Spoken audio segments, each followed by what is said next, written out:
নমস্কার। যুক্তি তর্ক সঙ্গে অর্কয় আপনাদের স্বাগত। আপনাদের সঙ্গে আমি অর্কপ্রভু সরকার। শুক্রবার সন্ধ্যেবেলা কালীঘাটে অভিষেক বন্দ্যোপাধ্যায়ের সঙ্গে মমতা বন্দ্যোপাধ্যায়ের বৈঠক হয়েছে। বৈঠক হতেই পারে। মমতা বন্দ্যোপাধ্যায় অভিষেকের পিসি এবং অফিসিয়ালি তৃণমূলের এয়ার অ্যাপারেন্ট, তাই তার সঙ্গে মমতা বন্দ্যোপাধ্যায়ের বৈঠক হবে, এটাই তো স্বাভাবিক। এর মধ্যে আবার নতুনত্ব কি আছে? 28 অগস্ট ছাত্র পরিষদের প্রতিষ্ঠা দিবসে অভিষেক বন্দ্যোপাধ্যায়কে যারা দেখেছেন, আমার তো অভিষেককে দেখে সেদিন শরৎচন্দ্রের দেবদাসের কথাই মনে পড়েছে। অনেক দিনের না কামানো দাড়ি, বিমর্ষ, যেন কেউ তাকে জোর করে সভাস্থলে নিয়ে এসেছে। এবং নিজের বক্তৃতায় অভিষেকের সেই চিরাচরিত ভঙ্গিতে চ্যালেঞ্জ করার ওই ঢক্কানিনাটটুকু বাদ দিলে, প্রাইভেট মেম্বার্স বিল আনার হুঙ্কারকে গুরুত্ব না দিয়ে একটা বিষয়কেই আমি গুরুত্ব দেব। মমতা বন্দ্যোপাধ্যায়ের পাশে দাঁড়িয়ে সরাসরি বলেছেন যে কেন সন্দীপ ঘোষকে সিবিআই গ্রেপ্তার করছে না। 28 অগস্ট মানে 29 অগস্টের পরের দিন আনন্দবাজার পত্রিকায় ভিতরের পাতায় মমতা অভিষেককে এক ফ্রেমে নিয়ে একটা ছবি বেরিয়েছিল। ইংরেজিতে একটা লাইন আমার খুব প্রিয়, জানেন? Photographs like a postcard melt through history. ছবি অনেক কথা বলে, কথা কিছু কিছু বুঝে নিতে হয়, সে তো মুখে বলা যায় না। আনন্দ আশ্রমের এই গানটা নিশ্চয়ই আপনাদের মনে আছে। তারপরে 29 তারিখে 30 অগস্ট শুক্রবার অভিষেক মমতার বৈঠক। দেখুন, অভিষেকের দাবি খুব পরিষ্কার, এর মধ্যে কোনো ঢাকঢাক গুড়গুড় নেই। অভিষেক চাইছে প্রশাসনের কিছু খোলনলচি বদলাতে, প্রশাসনে তার নিজের অনুগামীদের নিয়ে আসতে, এবং অবশ্যই মমতা বন্দ্যোপাধ্যায় তাকে উপমুখ্যমন্ত্রী করুক, এই দাবি আছে, তার অনুগামীদেরও আছে। অভিষেক তার অনুগামীদের তোলা দাবিকে ফুৎকারে উড়িয়ে দিয়েছেন এমন খবর আমার কাছে নেই। তাহলে বলতে হয় যে অভিষেক বন্দ্যোপাধ্যায়েরও ইচ্ছা আছে রাজ্য মন্ত্রিসভায় যোগদান করে উপমুখ্যমন্ত্রীর দায়িত্ব সামলানো। কারণ 3 সাংসদ, এবারে তৃণমূলের জয়ের পিছনে অভিষেক এবং আইপ্যাকের ভূমিকা আছে অনস্বীকার্য। কেউ অভিষেককে পছন্দ করতে পারেন, কেউ সমালোচনা করতে পারেন, কিন্তু এই কৃতিত্বটা তাকে দেয়া উচিত।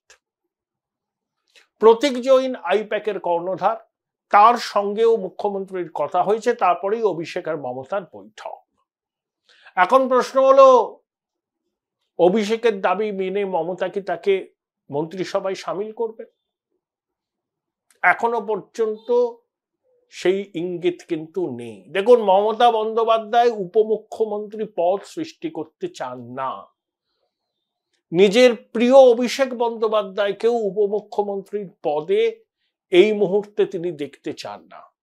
কারণ মমতা বন্দ্যোপাধ্যায় মনে করেন এবং তার ঘনিষ্ঠ লোকজন মনে করেন, অভিষেক বন্দ্যোপাধ্যায় মন্ত্রিসভায় গেলে তাকে কেন্দ্র করে একটা ক্ষমতার বৃত্ত তৈরি হবে। রিয়েল পাওয়ার মমতার থেকে অভিষেকের দিকে ট্রান্সফার হয়ে যাবে। মমতা বন্দ্যোপাধ্যায় থাকবেন, কিন্তু তার হয়তো প্রকৃত ক্ষমতা থাকবে না। তৃণমূলের লোকজন দিদি বলে তার পায়ে হাত দিয়ে প্রণাম করে আশীর্বাদ নিয়ে অভিষেককেই তাদের নেতা বলে মানবে। মমতা বন্দ্যোপাধ্যায় জানেন দেশের রাজনীতিতে এই মুহূর্তে কোনো বড় টালমাটাল হওয়ার সম্ভাবনা নেই, এবং তারও দিল্লিতে খুব বড় ভূমিকা পালন করার অবকাশও এই মুহূর্তে নেই। আর অভিষেকও জানেন যে মমতা বন্দ্যোপাধ্যায় নাকি বলেছেন যে এই সরকারটা পড়ে যাবে দিল্লির, অভিষেক বড় মন্ত্রী হবে কেন্দ্রে ইন্ডিয়ার সরকার হলে। তো অভিষেক বুঝতে পেরেছেন যে তার সামনে এই গাজরটা ঝোলানো হয়েছে, তিনি এসবে রাজি নন। তিনি চান মমতা মন্ত্রিসভায় উপমুখ্যমন্ত্রীর দায়িত্ব পেতে। মমতা অভিষেকের বৈঠকের পর কেউ তো আর মুখ খোলেননি, কিন্তু কিছু চুইয়ে চুইয়ে খবর তো বাইরে আসে। সেই খবর থেকে এইটুকু আন্দাজ করা যায় যে অভিষেক এই আর্যিকর কাণ্ডের পর থেকে নিজেকে দূরে সরিয়ে নিয়েছিলেন, এবং সমাজ মাধ্যমে তৃণমূলের অভিষেকের ঘনিষ্ঠরা বারবার বলছিলেন যে এই সংকটের সময় অভিষেক কেন নিজেকে সরিয়ে নিয়েছে। সুব্রত বক্সী এবং তার টিম মিডিয়া ম্যানেজমেন্ট করছে, এতদিন অভিষেকের অফিস থেকে মিডিয়া ম্যানেজমেন্ট করা হতো, এবং এই ধরনের গণ আন্দোলন মোকাবিলা করার অভিজ্ঞতা তৃণমূলের নেই, তাই লাজে গোবরে অবস্থা। এই আন্দোলন তো বিজেপি সিপিএম কংগ্রেসের আন্দোলন নয়, তারা আছেন, তারাও করছেন তাদের মতো করে, কিন্তু এই আন্দোলন মূলত সাধারণ মানুষের। তাই এই আন্দোলনকে প্রতিহত করার ক্ষমতা মমতা বন্দ্যোপাধ্যায় নেই। না হলে 28শে অগাস্ট ছাত্র পরিষদের প্রতিষ্ঠা দিবসের সভায় তিনি যে বক্তৃতা করলেন তা নিয়ে বিতর্ক শুরু হলো। পরের দিন সমাজ মাধ্যমে পোস্ট করে মমতা বন্দ্যোপাধ্যায়কে ক্ল্যারিফিকেশন দিতে হলো। আপনারা মনে করুন এই ধরনের 180 ডিগ্রি ঘুরে যাওয়া মমতা বন্দ্যোপাধ্যায় শেষ কবে করেছেন। অর্থাৎ চাপ বেড়েছে, এবং অভিষেক যেভাবে সন্দীপ ঘোষের গ্রেপ্তারির দাবিতে সরব হয়েছেন, এরা মমতা বন্দ্যোপাধ্যায় খুব ভালোভাবে নেননি। তারপরেই অভিষেক মমতার বৈঠক। গৃহযুদ্ধ শেষ হলো নাকি গৃহযুদ্ধ বাড়লো নাকি আপাত একটা সন্ধি হলো, সেটা কয়েকদিন বাদে দেখা যাবে, যদি দেখি যে অভিষেকের দাবি মতো কিছু ব্যবস্থা সরকার নিচ্ছে। প্রথম কথা দেখুন, মনোজ পান্তকে অর্থ সচিবের পদ থেকে সরিয়ে সেচ দপ্তরের সচিব করা হলো। মনোজ পান্তকে চিফ সেক্রেটারি হওয়ার কথা ছিল, এরকম খবর ছিল। অত্যন্ত দক্ষ এবং সৎ অফিসার মনোজ পান্ত। তার এই সরকারের বিরোধী যারা বিরোধী রাজনৈতিক দলগুলো মনোজ পান্তের সততা নিয়ে কোনোদিন প্রশ্ন তোলেননি। তিনি প্রণব বাবুর প্রাইভেট সেক্রেটারি ছিলেন যখন প্রণব দা অর্থমন্ত্রী, তারপরে ওয়াশিংটনে ওয়ার্ল্ড ব্যাংকে ছিলেন 2 বছর, তারপরে অর্থ সচিব। লেখাপড়া জানা মানুষ। একটা মহল থেকে বলা হচ্ছে যে সিবিআই তো তদন্ত করছে দুর্নীতির, এবারে ইডি আসবে, আর সরকারি হসপিটালে আয় ব্যয় বরাদ্দ সেটা কিন্তু অর্থমন্ত্রক থেকে অনেকটা নিয়ন্ত্রিত হয়। এখন অর্থমন্ত্রকে মনোজ পান্ত বেশি দিন থাকলে পরে সিবিআই ইডির তদন্ত হলে সরকারের সমস্যা বাড়তে পারত, কারণ মনোজ পান্ত সাদাকে সাদা কালোকে কালো এরকমই বলে থাকেন বলে আমলা মহলের একটা বড় অংশের ধারণা। তাই 14 তলা হ্যাঁ বললে তিনি হ্যাঁ বলবেন, না বললে তিনি না বলবেন, এই বান্দা মনোজ পান্ত নন। তাই অপেক্ষাকৃত কম গুরুত্বপূর্ণ একটি পদে তাকে সরানো হয়েছে বলেই কিন্তু ওয়াকিবহাল মহল মনে করছে।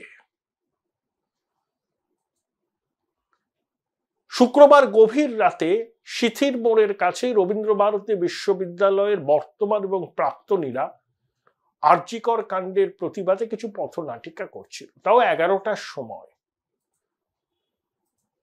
সেখানে এক সিভিক ভলেন্টিয়ার মত্ত হয়ে এক পুলিশের বাইকে করে এসে তাদেরকে হুমকি দেন, অশালীন কথাবার্তা বলেন।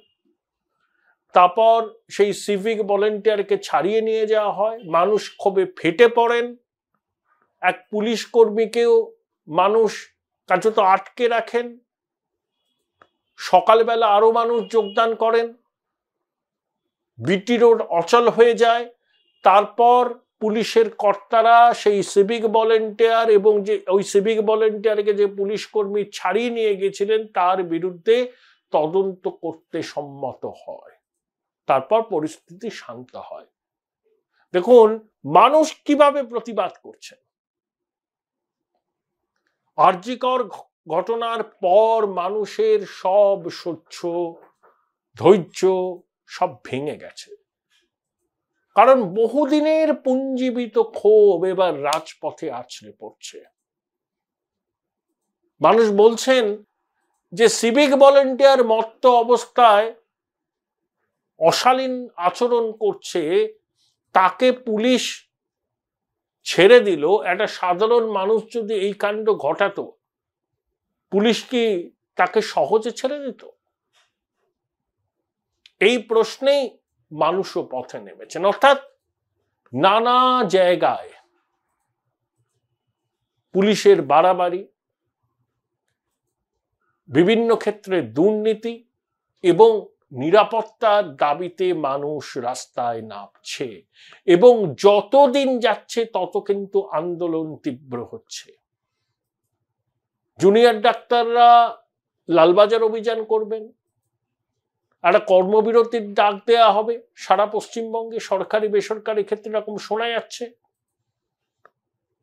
তাদের দাবি কি? কলকাতা পুলিশের কমিশনারের পদ থেকে বিনীত গোয়েলের অপসারণ, সন্দীপ ঘোষের সাসপেন্ড এবং হসপিটালের পরিকাঠামো উন্নয়ন। আর তদন্ত তো সিবিআই করছে, সিবিআই এর কাছে নিশ্চয়ই দাবি জানাতে হবে দ্রুত তদন্ত শেষ করে অপরাধীদের চিহ্নিত করে দেশের আইন অনুযায়ী তাদের বিরুদ্ধে ব্যবস্থা নিতে। কিন্তু বাকি যে তিনটে দাবি, কমিশনার হিসাবে বিনীত গোয়েলের অপসারণ, সন্দীপ ঘোষের কে সাসপেন্ড করা এবং সরকারি হসপিটাল মেডিকেল কলেজের পরিকাঠামোর উন্নতি, এগুলো তো রাজ্য সরকারই মানতে পারে। মুখ্যমন্ত্রী বারবার বলছেন যে জুনিয়র ডাক্তারদের আমি কোনো রকম হুমকি দিইনি, আমি তাদের আন্দোলনের সঙ্গে সমব্যথী। কিন্তু যে দাবিগুলো করছে জুনিয়র ডাক্তার, আপনি সেই দাবিগুলো কেন পূরণ করছেন না? শুধু ফাঁসি চাই ফাঁসি চাই বলে বাজার গরম করলে হবে? দেখুন, ফৌজদারি আইন রাজ্য সরকার প্রণয়ন করতে পারেন, কিন্তু ক্রিমিনাল ল যদি রাজ্য সরকার তৈরি করে, আবার এক্সিস্টিং সেন্ট্রাল ল থাকে, তাতে কনফ্লিক্ট অফ ইন্টারেস্ট হলে সেন্ট্রাল ল প্রিভেল করে। তাই বিধানসভার বিশেষ অধিবেশনে বিল পাশ করবেন, রাজ্যপাল তাদের ডটেড লাইনে সাইন করে দেবেন, হবে না, এটা মনে হয় হবে না। কারণ এক্সিস্টিং ল যথেষ্ট শক্তিশালী এবং সেই ল এর এমন কিছু ধারা আছে, সেই ধারাকে চ্যালেঞ্জ করে অনেকে সুপ্রিম কোর্টে গিয়েছেন। আর পিএন ভাগবতী, যিনি নমস্য বিচারপতি, যিনি পোস্ট কার্ডে একজন চিঠি পাঠিয়েছিলেন, সেটাকে গ্রহণ করে তিনি মামলা করেছিলেন, পাবলিক ইন্টারেস্ট লিটিগেশন বা পিআইএল, এই শব্দবন্ধটার সঙ্গে আমরা পরিচিত হয়েছি জাস্টিস ভাগবতীর সৌজন্যে। তিনি বলেছিলেন, capital punishment does not act as a deterrent of rape, এবং ধর্ষণের শাস্তি পায় গরিব গর্ব মানুষ, আর বড় লোকেরা নামি দামি আইনজীবী নিয়োগ করে আইনের ফাঁক গলে বেরিয়েছেন। 20 বছর আগে ধনঞ্জয়ের ফাঁসিও সেই রকম বলেই কিন্তু অনেকে মনে করেন। তাই ফাঁসি চাই ফাঁসি চাই ফাঁসি চাই বললে আন্দোলন করা যায়, রাস্তায় নামা যায়, নজর ঘোরানো যায়, কিন্তু অভাগিনীর হত্যাকারীদের খুঁজে বার করা এবং স্বাস্থ্যক্ষেত্রে যে বেলাগাম দুর্নীতির অভিযোগ উঠছে তার সুষ্ঠু তদন্ত কি রাজ্য সরকার করেছে? সিবিআই বারবার করে বলছে যে ওইখানেই ঘটনাটা ঘটেছে, তা নিয়ে সন্দেহ আছে, ঘটনাস্থল অন্য হতে পারে, সেমিনার নয়। অনেক সংবাদ মাধ্যম বলছে সঞ্জয় রায় অভিযোগ অস্বীকার করেছে, সলিসিটর জেনারেল সুপ্রিম কোর্টে বলেছেন তথ্য প্রমাণ লোপাট করার সম্ভাবনা আছে। মৃতদেহের ফরেনসিক নমুনা সংগ্রহ সাধারণত করে থাকেন ফরেনসিক চিকিৎসকরা। এক্ষেত্রে কি ফরেনসিক চিকিৎসকরা করেছিলেন নাকি ফরেনসিক এক্সপার্ট যারা চিকিৎসক নন তারা করেছিলেন? মৃতদেহের ফরেনসিক নমুনা সংগ্রহ ফরেনসিক চিকিৎসকরা করেন, তারা বিশেষজ্ঞ চিকিৎসক। আর ঘটনাস্থলের নমুনা সংগ্রহ করেন ফরেনসিক এক্সপার্টরা, তারা কিন্তু ডাক্তার নন। প্রচুর পরস্পর বিরোধী বয়ান আসছে। উত্তরবঙ্গ লবির ভূমিকা সামনে চলে আসছে। তারাই বকলমে স্বাস্থ্য ভবনকে নিয়ন্ত্রণ করেন।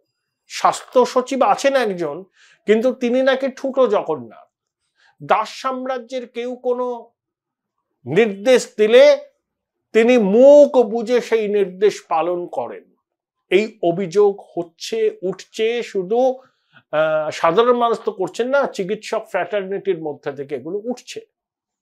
বিভিন্ন মেডিকেল কলেজে উত্তরবঙ্গ লবির বিরুদ্ধে পোস্টারিং হয়েছে। কিছু কিছু চিকিৎসকের বিরুদ্ধে মানুষ সরব হয়েছেন। এক চিকিৎসক, সে মেদিনীপুর মেডিকেল কলেজের, সেখানকার জুনিয়র ডাক্তার ছাত্রীদের আইটেম সঙ্গের সঙ্গে নাচ করতে বাধ্য করত। পাশ করার পর সে 3 বছর হোস্টেলে ঘর দখল করে আছে অভিযোগ। কেউ কিছু জানতো না। এখন ছেলে মেয়েদের ক্ষোভের জ্বালা মুখ খুলে গেছে, সংবাদ মাধ্যমের সামনে তারা তাদের ক্ষোভ উগরে দিচ্ছে। 2011 সাল থেকে 24 সাল পর্যন্ত রাজ্যের স্বাস্থ্যমন্ত্রীকে মুখ্যমন্ত্রী, পুলিশ মন্ত্রীকে মুখ্যমন্ত্রী দায় এড়াতে পারেন। অন্য কোথাও হলে দেখতেন সঙ্গে সঙ্গে তার পদত্যাগ চেয়ে বসতেন, কিন্তু তিনি ছাত্রদের দাবি কিন্তু মানছেন না। কেন সন্দীপ ঘোষকে এত প্রশ্রয় দিয়েছে স্বাস্থ্যকর্তারা? इसके पीछे राज क्या है? যে চিকিৎসক কোনোদিন সরকারি চিকিৎসা ব্যবস্থার অংশ ছিলেন না, তিনি শুধু প্রভাবশালীর ঘনিষ্ঠ হওয়ার জন্যই বকলমে স্বাস্থ্য মন্ত্রক চালান, এই অভিযোগ উঠছে। এবং আর্চিকর কাণ্ডের প্রভাব তো শুধু আর রাজ্যে সীমাবদ্ধ নেই, দেশ ছাড়িয়ে বিদেশের মাটিতে পৌঁছে গেছে। ল্যান্সেট পত্রিকায়, যেটা চিকিৎসক মহলের কাছে অত্যন্ত একটা কি সম্মানজনক পত্রিকা, সেখানে কোনো গবেষণা প্রকাশিত হলে চিকিৎসকরা সেটা মন দিয়ে পড়েন, এবং ল্যান্সেট পত্রিকায় কোনো গবেষণাপত্র প্রকাশ হলে তার গুরুত্ব চিকিৎসক মহলের কাছে অপরিসীম। সেখানেও আর্চিকরের ঘটনার উল্লেখ করা আছে। এবং চিকিৎসকরা বলছেন বিচার চাই, দোষীদের মুখোশের আড়ালের বাইরে নিয়ে আসতে হবে। কলকাতা শহরের একটা মেডিকেল কলেজ হসপিটালের নিরাপত্তার দায়িত্ব কেন্দ্রীয় বাহিনীর। সুপ্রিম কোর্ট সরাসরি রাজ্য প্রশাসনের উপর অনাস্থা প্রকাশ করেছে। রাজ্যপাল জগদীপ ধনকর, মার্জনা করবেন, রাজ্যপাল সিবি আনন্দ বোস, উপরাষ্ট্রপতি জগদীপ ধনকর, স্বরাষ্ট্রমন্ত্রী অমিত শাহের সঙ্গে দেখা করেছেন। তার আগে রাষ্ট্রপতির সঙ্গে তিনি দেখা করেছেন। রাষ্ট্রপতি আর্চিকর কাণ্ড নিয়ে তার ক্ষোভ প্রকাশ করেছেন। রাষ্ট্রপতিকেও বিদ্যে ছাড়েননি তৃণমূলের মুখপাত্ররা। কপিল সিব্বল, তিনি সুপ্রিম কোর্ট বার অ্যাসোসিয়েশনের সভাপতি। আর্চিকর কাণ্ডটা সুপ্রিম কোর্টের বার অ্যাসোসিয়েশন যে রেজলিউশন নিয়েছে সেটা অত্যন্ত দুর্বল। সুপ্রিম কোর্টের আইনজীবীরাই কপিল সিব্বলের বিরুদ্ধে সরব হচ্ছেন। Something is cooking up in Delhi. এবং এই জনগণের আন্দোলনকে রোখার ক্ষমতা শাসকের নেই, তাই শাসক বিভ্রান্ত। একের পর এক ভুল পদক্ষেপ। সন্দীপ ঘোষকে সসম্মানে পুনর্বহাল করা হয়েছিল কেন? শাসক দলের মধ্য থেকে প্রশ্ন উঠছে। বিভিন্ন চিকিৎসককে কেন তলব করা হচ্ছিল? তারা সমাজ মাধ্যমে পোস্ট করেছেন বলে? ছাত্র সমাজের ডাকে যে নবান্ন অভিযান হলো, তার উদ্যোক্তাদের পুলিশ গ্রেপ্তার করেছিল, মাননীয় বিচারক অমৃতা সিনহা তাদেরকে মুক্তি দিয়ে দিয়েছেন। প্রশ্ন করেছেন সন্দীপ ঘোষকে কেন গ্রেপ্তার করা হয়নি। আরজি করের ঘটনার দিন ছবি ভাইরাল হয়েছে, ইন্দিরা দেবী যে ব্যাখ্যা দিচ্ছেন সেই ব্যাখ্যা অনেকের কাছেই গ্রহণযোগ্য নয়, এমনকি পরিবারের কাছেও। অডিও ভাইরাল হচ্ছে, তাতে বলা হচ্ছে অসুস্থ, গুরুতর অসুস্থ, আত্মহত্যা।